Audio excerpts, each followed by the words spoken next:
Mesdames et messieurs, bonjour. On se retrouve pour parler polar, enfin polar ou roman noir, parce qu'on va voir des deux, avec les livres notamment de Claire McIntosh, Je te vois, publié aux éditions Marabout Thriller. Claire est francophone, mais le contexte de la foire, le bruit, etc., c'est déstabilisant. Donc on a Marion qui va être sa traductrice d'appoint. Enfin voilà, je pense qu'elles s'aiment bien aussi toutes les deux. Pour nous parler donc de Je te vois, qui est un roman qui se suffit à lui-même, c'est-à-dire que c'est une histoire qui commence au début du livre et qui se termine à la fin du livre. Ça a l'air idiot ce que je dis là, mais nous avons aussi Bernard Minier qui est avec nous pour Nuit, publié chez XO, où l'on retrouve Martin Servaz. C'est-à-dire que là, on est sur le principe d'une série, d'un personnage que vous suivez et dont vous développez la psychologie au fur et à mesure. Et puis les méandres aussi de sa vie personnelle au fur et à mesure de ses enquêtes. Il y a de quoi faire et vous êtes bien amusés. Et puis au milieu, Sandrine Colette pour Les larmes noires sur la terre, publié aux éditions de Noël. Là, on est dans le roman noir, dans la tension dramatique forte, dans un roman social, parce que ça, vous savez bien le faire. Je vais donner vos palmarès à chacun, parce qu'on a quand même la chance d'avoir 3 grandes pointures du polar. J'étais sur votre livre, Sandrine Colette, c'est un 5e roman. Votre premier roman, en 2013, Des nœuds d'acier, a obtenu le Grand Prix de littérature policière. Vous avez eu le prix Landerneau Polar l'année dernière pour Il reste la poussière. Claire McIntosh, votre premier roman, Te laisser partir, a été lauréat du prix Polar du meilleur roman international au Festival de Cognac. Et vous êtes aussi une ancienne policière pendant 12 ans, donc vous avez une connaissance assez intérieure de ce qu'est la résolution d'un crime. Et puis Bernard Minier, votre premier roman, c'était Glacé en 2011, prix Polar au Festival de Cognac, adapté en série télé, enfin pas publié, mais diffusé en janvier sur M6 et bientôt sur Netflix. Voilà, il y a eu aussi Une putain d'histoire en 2015. Enfin, on suit ce personnage. Alors, je vais vous demander, tiens Bernard, puisque je suis en train de vous parler, de nous dire de quoi il s'agit dans Nuit. Où amenez-vous? Parce que l'histoire ne commence pas par Servaz, elle commence par un hélicoptère sur une plateforme pétrolière. Que se passe-t-il là-bas? Oui, qui se pose en mer du Nord, au large des côtes de Norvège, puisqu'une des ouvrières de cette plateforme a été retrouvée morte dans une église de Bergen. Et on va s'apercevoir assez rapidement, sans vraiment dévoiler quoi que ce soit, que un des ouvriers n'est pas rentré. Donc il est immédiatement suspecté du crime lui-même. Et en fouillant sa cabine, on va trouver des photos d'un personnage que mes lecteurs connaissent bien, qui est un flic toulousain, qui s'appelle Martin Servaz. Donc on a un personnage de policière norvégienne qui s'appelle Kirsten Nygaard, qui est sur cette affaire et qui assez rapidement va se mettre en contact avec Martin Servaz, et on va donc assez vite revenir à Toulouse et à mes Pyrénées chéries. Alors on retrouve un autre personnage, si je ne me trompe pas. Oui, on peut le dire ou pas? On peut le dire, je pense, oui, parce que je pense que c'est écrit sur la 4e de couve, donc on ne va pas dévoiler grand-chose.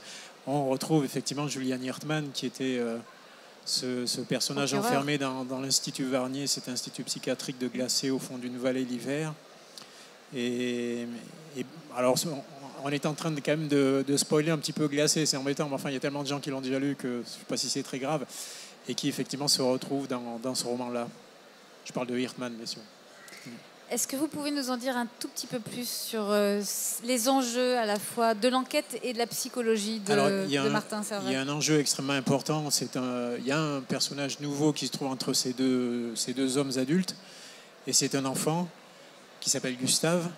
Pour ceux qui ont lu mes livres, ils savent très bien à quoi je fais référence, puisque aussi bien Julian Hirtman que Martin Servaz écoutent tous les deux la musique de Gustave Mahler, qui est quasiment omniprésente dans tous mes romans. Donc ce mystérieux enfant qui a eu à peu près 5 ans, qui se prénomme Gustave, on va très rapidement s'apercevoir qu'il est lié à ces deux hommes. Et il y a effectivement la question de la paternité. Au fond, on ne sait pas trop qui est son père. Est-ce que c'est Julian Hirtman? Est-ce que c'est Martin Servaz? Est-ce que c'est quelqu'un d'autre? C'est l'enjeu principal du roman. C'est déjà retrouver cet enfant, où est-ce qu'il se trouve, qui sont ses parents, voilà, etc. Et c'est un roman qui parle beaucoup de la paternité, voilà,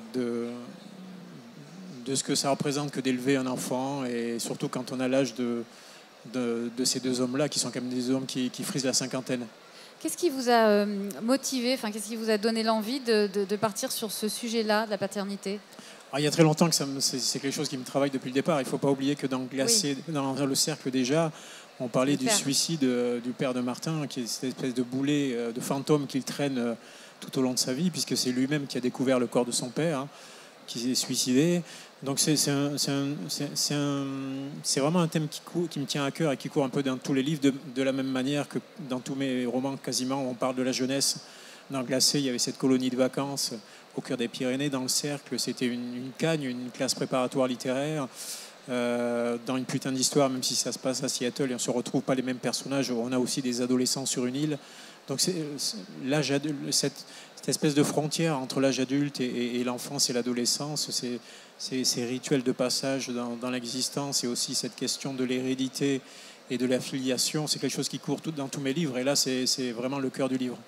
Il y a la question de la frontière aussi, parce qu'il y a un affrontement, enfin, deux personnages forts se regardent, ce serial killer et le flic qui se connaissent bien, et ils ont, tous les séparent évidemment, sauf qu'en réalité non, ils ont des points communs, ils ont des affinités communes. Est-ce qu'il n'y a pas quelque chose de très transgressif que d'établir la question des nuances entre un monstre et un représentant de la loi? Tout à fait, c'est exactement ça. D'ailleurs, je crois que c'est Erdmann lui-même qui, dans Glacé, disait il n'y a pas de membrane entre ce que vous êtes. Il parlait à Servaz et à d'autres personnages qui étaient dans sa cellule. Entre ce que vous êtes et ce que je suis, le mal court des uns aux autres. Et c'est un peu l'histoire de qui vole un œuf, vole un bœuf. C'est-à-dire qu'à partir du moment où on commence à transgresser la loi et la morale, même d'une façon un peu... on n'est pas si loin de ça que... Enfin, c'est exagéré de dire ça, mais il y a cette idée que finalement, il n'y a pas de membrane étanche et que le mal, on peut le faire, même des fois sans s'en apercevoir. Alors évidemment, Erdmann, c'est quand même, de ce point de vue-là, il est quand même assez chargé comme personnage. Mais il y a cette idée de départ, et aussi qu'il tend un miroir à Servaz, une espèce de miroir négatif. Il est un peu son alter ego noir, Sherlock et Moriarty, un peu. Ouais, un petit peu. De toute façon, il y a une tradition dans le polar qui existe depuis très longtemps entre l'enquêteur et son meilleur ennemi. Et j'ai vraiment conçu Nuit comme une espèce de duel de western. D'ailleurs, c'est pas pour rien que certains têtes de chapitre, ce sont des noms de western bien connus, parce que c'est l'affrontement, c'est le duel que les lecteurs attendaient depuis Glacé, en fait, et que j'ai retardé, non pas parce que ça ne m'inspirait pas, mais parce que j'attendais le bon moment, la bonne idée, la bonne situation, et surtout le bon lien entre ces deux personnes. Il fallait quelque chose de très fort pour que Erdmann revienne au devant de la scène, ce qu'il n'a pas fait depuis Glacé. Il fallait vraiment quelque chose de très fort, et cette chose-là, c'est ce gamin, Gustave, auquel ces deux hommes, finalement, paradoxalement, sont très attachés. On a l'impression d'avoir énormément dévoilé du livre, et en réalité, pas du tout. C'est très fort. Heureusement. Parce qu'il y a beaucoup de choses autour de cette histoire d'enfant. On parlait des frontières avec vous, Bernard, mais il y a chez vous, Claire, dans votre livre, la question aussi de la frontière de l'intime, puisque l'un de vos personnages principaux est une femme comme les autres. Elle a une petite quarantaine, et elle s'aperçoit un jour... Dites-nous un petit peu de quoi il s'agit dans le livre. Alors, il commence avec cette femme, ce maman, Zoé, qui fait le métro boulot dodo comme tout le monde. Et elle est dans le métro à Londres. À Londres. Et elle rentre chez elle. Elle regarde dans le journal, et puis elle regarde à la fin du journal, là où il y a des petites annonces. Elle voit une annonce avec une photo. Et la photo, c'est d'elle. Donc, c'est ça le point de départ. Elle veut savoir pourquoi sa photo est dans le journal. Et en fait, c'est une histoire d'habitude. C'est quelque chose que tout le monde le fait. On est tous les créatures d'habitude. On fait la même chose chaque jour. On aime bien l'habitude parce que ça nous donne un sens de sécurité. Mais si on fait la même chose chaque jour, il y a quelqu'un d'autre qui le sait. Et ça présente un danger. Et comme moi, j'étais policière, et comme moi, maintenant, je suis écrivaine de polar, je pense toujours des risques. Vous êtes... votre patte, votre spécialité, c'est le thriller psychologique et vous Voilà. passez beaucoup de temps à entrer à camper des personnages auxquels on s'attache, qui sont très incarnés, qui ont une vie, on les connaît bien, vos personnages. Pourquoi c'est important pour vous de passer par cette intimité-là avec vos personnages? C'est exactement ça qui m'intéresse. C'est vraiment c'est assez simple que ça. C'est parce que ce qui m'intéresse n'est pas seulement le crime et qu'est-ce qui s'est passé, c'est pourquoi est-ce qu'on a fait ça, c'est quoi l'effet de ce crime, les résultats, la peur de quelque chose qui va passer. Et pour moi, je trouve ça très très intéressant. Je crois aussi que les gens ordinaires sont les plus intéressants pour moi. Alors, je n'écris pas des caractères qui ont des talents spéciaux, qui sont des experts de karaté ou un truc comme ça. J'écris des caractères qui sont comme moi, comme toi, comme tout le monde, surtout les femmes, parce que je trouve qu'on croit que les femmes sont assez faibles, mais en fait, moi, je crois que les femmes sont super fortes. Et quand il y a une crise, un problème, ils deviennent super, super fortes. Alors effectivement, vous dites un livre vous aimez parler des femmes. Ce sont deux femmes qui vont empoigner l'enquête. Donc Zoé, cette femme ordinaire, comme vous dites, et puis Kelly, l'inspectrice, qui va mener l'enquête, un peu en partenariat avec Zoé. La question, c'est qu'effectivement, vous aimez parler des personnages ordinaires, mais c'est très difficile d'arriver à faire un vrai page-turner, une intrigue, quelque chose qui nous maintient dans un sentiment d'extraordinaire et de singularité. C'est ça qui fait qu'on aime lire, avec des personnages très ordinaires. Comment vous arrivez à nous maintenir en haleine avec des personnages qui nous ressemblent? Ben là, je sais pas. Peut-être parce que pour moi, si je lis un bouquin dans lequel il y a des caractères avec lesquels je peux relate, s'identifier, je me sens comme si j'étais dans cette histoire-là.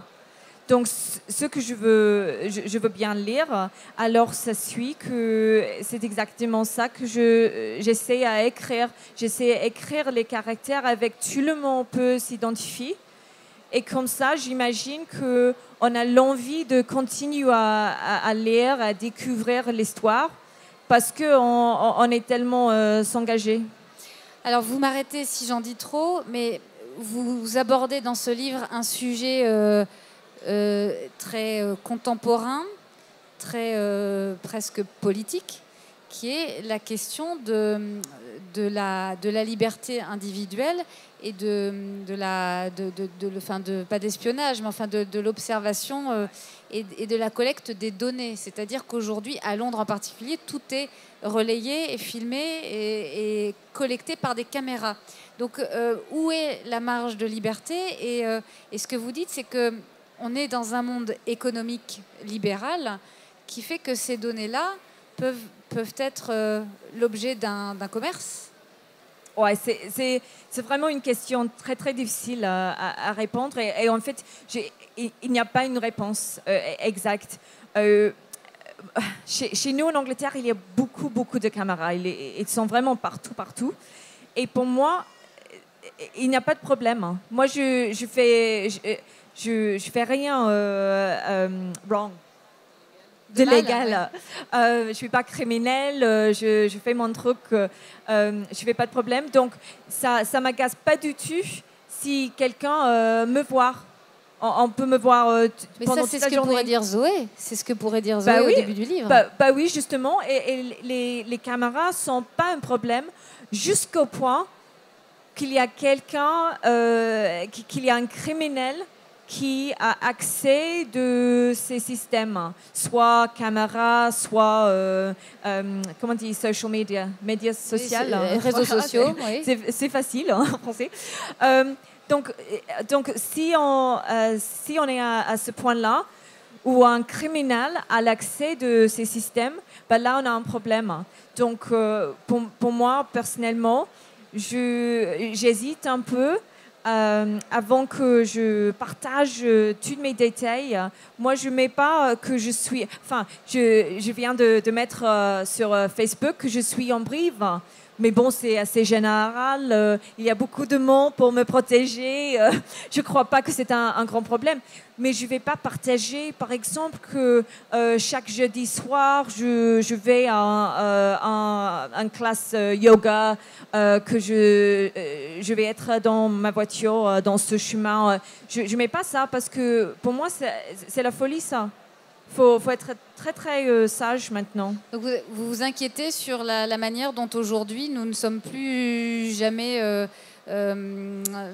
libres en réalité. Ouais, parce qu'on partage trop. Et on partage sans vraiment penser. On partage peut-être un tout petit peu sur Facebook, mais on ne parle jamais de nos enfants là-bas, donc ça va. Mais puis on parle de nos enfants sur Instagram, où on prend une photo de la porte de notre maison. On ne pense pas de the big picture. Ouais. Bon, c'est pas grave. On a compris. Alors, ce livre traite de ce sujet-là, mais quand on croit être arrivé à la résolution, en fait, vous nous faites cette espèce de vraie taquinerie. Et faites attention. Hein. Je ne dirai rien, mais alors, boum, on croyait être arrivé, et en fait, bim, on est renvoyé à une autre problématique terrible qu'on n'évoquera pas maintenant. Parce que sinon... Mais c'est ce que vous dites sur les dernières pages du livre... rejoint d'ailleurs une des choses maintenant, qui tout le monde va lire Bernard. la dernière page. Hein. Non, parce que ça n'a pas d'intérêt. Ça n'a pas d'intérêt de lire la dernière page. Ça n'a aucun intérêt de lire la dernière page si on n'a pas lu le reste. Mais vous attaquez des sujets qui sont absolument fondamentaux. Tout comme Sandrine Colette, qui publie un roman noir.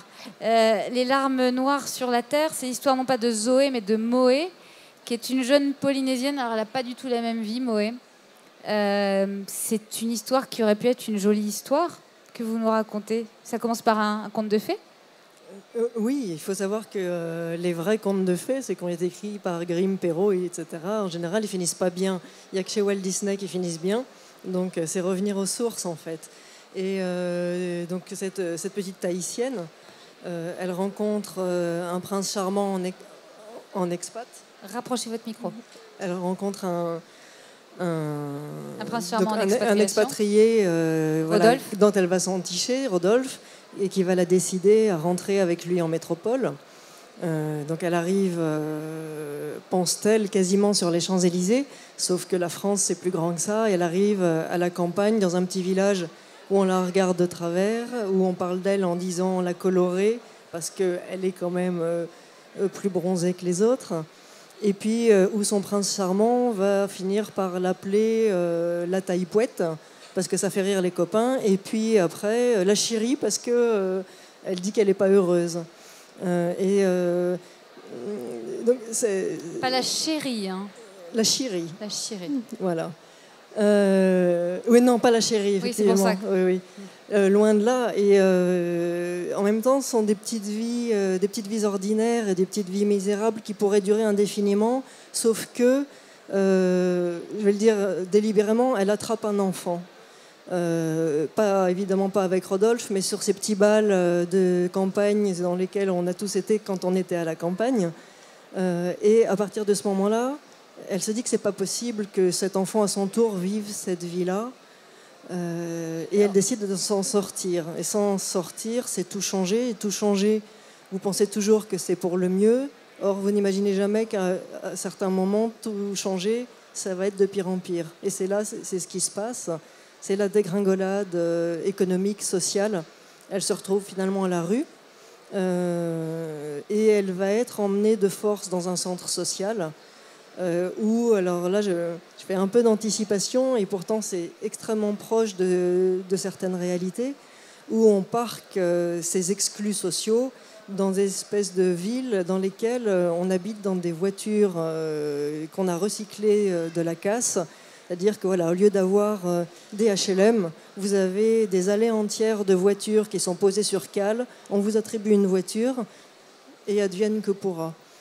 Donc elle se retrouve là, à peu près au fond du trou, avec, à ce moment-là, je pense que c'est la dernière chose qu'on peut dire sans dévoiler trop de choses, une seule petite lumière depuis des mois, voire des années, c'est qu'il y a déjà dans l'endroit où elle échoue 5 autres femmes. Et ces femmes-là ont compris, elles qui sont là depuis plus longtemps, que pour survivre simplement dans cet endroit-là, il va falloir avancer ensemble et non pas chacun pour soi. Donc elles vont prendre Mo et son petit garçon, puisque c'est un petit garçon. Elles vont décider de les prendre sous leur aile, et c'est une drôle de vie qui commence dans un bidonville.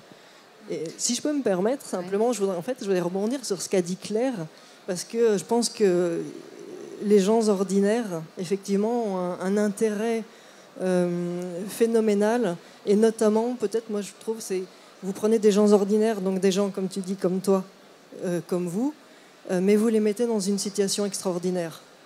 Et là, vous voyez ce qu'ils deviennent. Et en général, d'une façon ou d'une autre, ils deviennent eux-mêmes des gens extraordinaires. C'est-à-dire que c'est le principe du personnage du héros de roman, finalement. Qui peut être un anti-héros au départ, qui n'avait rien de prédestiné. Comme moi. Non. Oui, d'ailleurs, c'est ce que disait Stephen King. Stephen King dit pas autre chose. Il dit à chaque fois, je prends des gens ordinaires et je les plonge dans des situations extraordinaires. Et finalement, c'est ce qu'on fait tous. Parce qu'on n'écrit pas des histoires de super-héros. Oui, mais ce que fait Claire dans son livre, c'est qu'il y a souvent une fêlure, quelque chose. Oui, là, ces personnages semblent sans fêlure. Puis Claire est totalement paranoïaque, donc en plus... non, c'est un ancien flic, c'est pour ça. Oui, elle voit le mal partout. Ça y est, vous êtes habillés pour l'hiver. Dans ce livre, il y a donc 5 femmes. Ça, c'est le côté gavaldesque de votre livre, c'est-à-dire que y a quelque chose comme, je ne sais pas si on peut appeler ça de l'amitié, mais une solidarité, une entraide, et en même temps une rugosité évidente aussi entre Ada, qui vient d'Afghanistan, Marité, qui vient d'Haïti, il y a Jaja, il y a Nini Potchien. D'où sortent-elles, ces femmes, et comment avez-vous composé cette petite troupe? Sur quels critères? Sur quels critères? Alors c'est amusant parce que on a l'impression en lisant le livre que j'ai voulu échantillonner un petit peu des profils différents, justement d'Afghanistan, d'Haïti, du plus profond de la campagne, etc. La réalité, c'est que je me suis demandé, dans cet univers de voitures, de ville-voiture, de casse, qui j'allais pouvoir mettre et quelle histoire j'allais pouvoir composer. À ce moment-là, vous réfléchissez. Vous attendez soit que l'inspiration vous tombe dessus comme un pot de fleurs du haut d'un balcon, et vous cherchez forcément des choses de vous, que vous avez vues, que vous avez lues, que vous espérez, dont vous avez rêvé, n'importe quoi. Et je me suis rendu compte à un moment que je connaissais plein de gens qui avaient eu des trajectoires, réellement des trajectoires brisées. Et à ce moment-là, je me suis dit que c'était le moment idéal, à la fois pour utiliser, en les romançant, des histoires vraies, parce que ce sont des histoires vraies à l'origine, et à la fois, pour moi, c'était une façon aussi de rendre hommage à des gens qui sont dans ce livre et qui, pour la moitié, sont morts depuis, et qui ont eu ces vies absolument terribles, et je pense qu'ils touchent d'autant plus que quand vous lisez le livre, vous vous dites ça pourrait être vrai, mais en fait, c'est vrai. Oui, c'est bien le plus terrifiant des trois, effectivement, je le confirme. Vous avez axé le livre sur un univers très féminin. Est-ce que c'était un choix, ou est-ce que dans l'univers que vous décrivez, c'est comme ça, c'est une nécessité parce que les hommes sont une plus grande menace? Je pense qu'il y a un peu des deux. La première chose, c'était de souligner peut-être que quand une société va mal, ou que quand on prend des mesures, etc., les femmes sont souvent les premières à prendre la gifle. Et en même temps, je suis assez d'accord avec Claire pour dire que dans ces situations extraordinaires, elles ont aussi des ressources, justement parce qu'on ne les imaginait pas sans doute, qui sont exceptionnelles.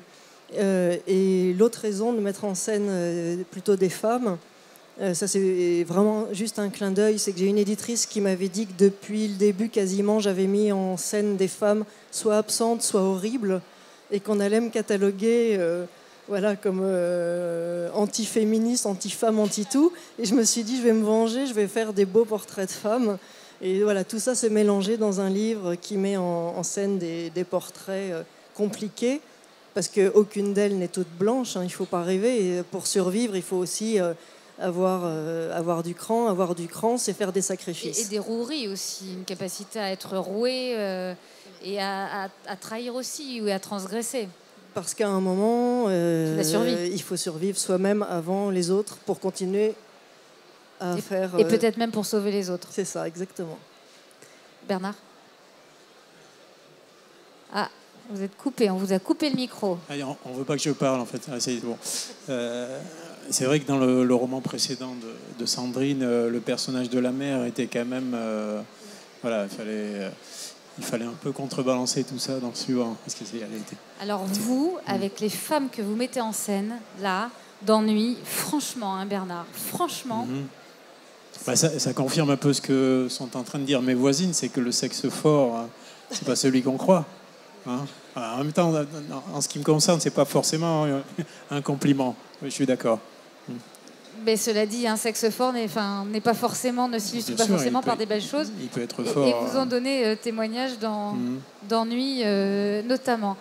Merci à tous les trois pour nous avoir fait partager un tout petit morceau de ce qui se passe dans vos livres. Je vais redire donc Bernard Minier, Nuit, après donc le succès de Glacé, publié chez XO donc c'est publié en début d'année, mais là parce que le livre a atteint des records de vente, il y a une publication dans un format très très Noël, on va dire.